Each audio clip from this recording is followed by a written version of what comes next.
All right, Joe. The next caller we have, her name is Lauren. Mm-hmm. She's a military wife. Her husband is deployed and wants a divorce. He doesn't want to see her at all, Mm. and she wants some advice. Lauren, can you hear us?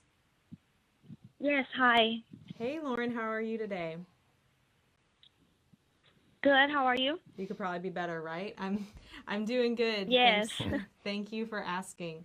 What is your question for Dr. Joe? So I know you already explained the situation a little bit, but I would like to try everything I can to avoid this divorce that he wants to pursue. Mm-hmm. But because he doesn't want to see me in person, I'm kind of stuck. And I already bought the ticket to go out there. I have a family that I can visit, but I really want to see him in person, and he just keep pushing me away. He just doesn't want to see me, period. So I want to know if there is a way for me to, I guess, talk to him so he can at least see me in person. How long Because have- if he pressed on with this divorce, I probably won't see him ever again. so he's not combat deployed. He's forward deployed. Not combat deployed because he's in Korea. I mean, I can go visit him. So you could go see him. So what do you think you're going to accomplish if you go to see him when he's saying don't come?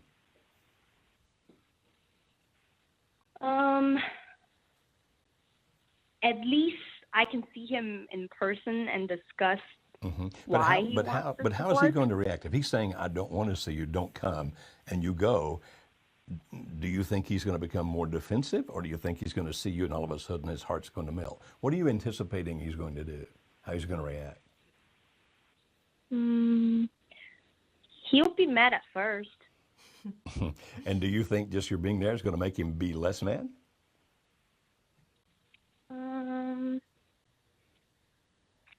Probably not. Okay. Now, obviously, you can do whatever you think is the right thing to do. And if you want to go over there and see him, you certainly have the right to do so if you wish. But if you're going to do that, I think you should be really honest with yourself and think like this. It may make him madder. He may still not talk to you. He may see you and get furious and turn around and walk away and refuse to see you whatsoever. If that were to happen, if it actually escalates the situation, and I realize you might be thinking, well, at this point, I've got nothing to lose. I might as well roll the dice. And, that might be the smart thing to do is to roll the dice since you apparently have nothing to lose. But how are you going to handle it emotionally and financially if you fly over there and you see him, and rather than it somehow giving you a chance to talk where you work this out, which I guess is possible, but if it reacts the other way, if he continues to do what he's doing now, how is that going to affect you? I'll be hurt, honestly, but at least I know that I tried everything I can. Lauren, how long have y'all been married? 5 years. 5 years. Wow. And you don't have any kids? No, we don't. I mean, we have 2 dogs, which he adores, but not real kids. Did he want a divorce before he left for Korea, or did this happen since he's been in Korea?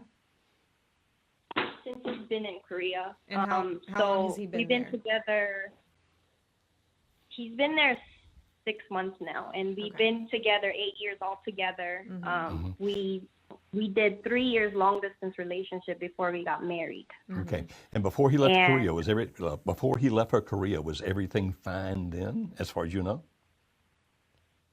As far as I know, but he said it wasn't fine. Okay. But you said had it no happened, inkling of what's and he going never on told until me. after he got to Korea. Is that correct? What was that? Sorry? You had no inkling that things were bad until after he got to Korea. Correct. And how long after he got to Korea before you heard that? It was 4 months after he got there. So about Okay. 2 months ago. So what you're assuming is that something happened after he got to Korea. Is that correct? Yes. Okay. Well, obviously we don't know. You don't know. I certainly don't know. But that is certainly a possibility. Hey, if you want to go over there and see him, it is certainly your choice. If that's going to give you closure, okay. But if you do that, just remember this, my friend. Be prepared in advance to handle the pain in case it goes badly. Now, if it goes well, wow, what a good roll of the dice. Can it work for you? And more power to you. And while that is a possibility, it doesn't sound like it's a probability.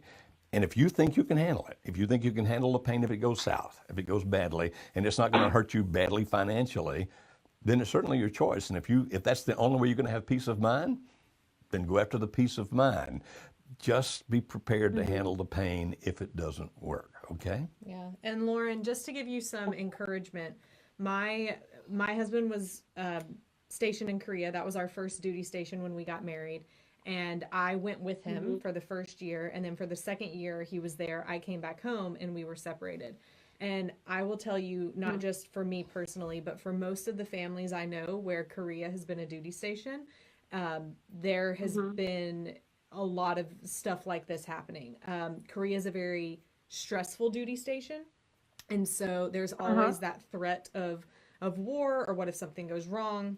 And of course, I don't know what MOS your husband is or where he's stationed, but it's not an easy place to be. And so I want to give you some encouragement that I do believe you should do what you need to do, and you should be prepared for whatever the outcome might be if you go to Korea. But even if you know someone that he's stationed there with, that y'all have been friends with in the past, that if it would be appropriate for you to reach out and just say, hey, is everything okay with him? I'm not telling you what to do, but that might be the first thing I do, depending on my relationship with the people he's stationed there with. Because it is difficult when you're separated and when JAG is involved, just all of those things, it can seem like there's no hope. But just be encouraged that it is a stressful situation. You're not alone in this, and that your marriage can still be saved.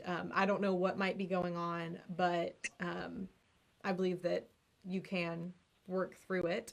No matter what it could be. But I encourage you to even just go to marriagehelper.com, go to our YouTube channel, and look into the resources that we have there about PIES, about Smart Contact, about all of those things. They still apply, even with your situation the way that it is. But my heart goes out to you as a military wife. As a prior military wife, I understand how hard it can be. So just be careful if you reach out to a friend that you don't call or contact a friend who then goes and says to your husband, your wife's trying to check up on you. That can backfire really quickly. I won't say what I would do, but if you want to find out, you can try and reach me. But anyway, thank you. Thank your husband for his service, and thank you for your service as well as a military spouse.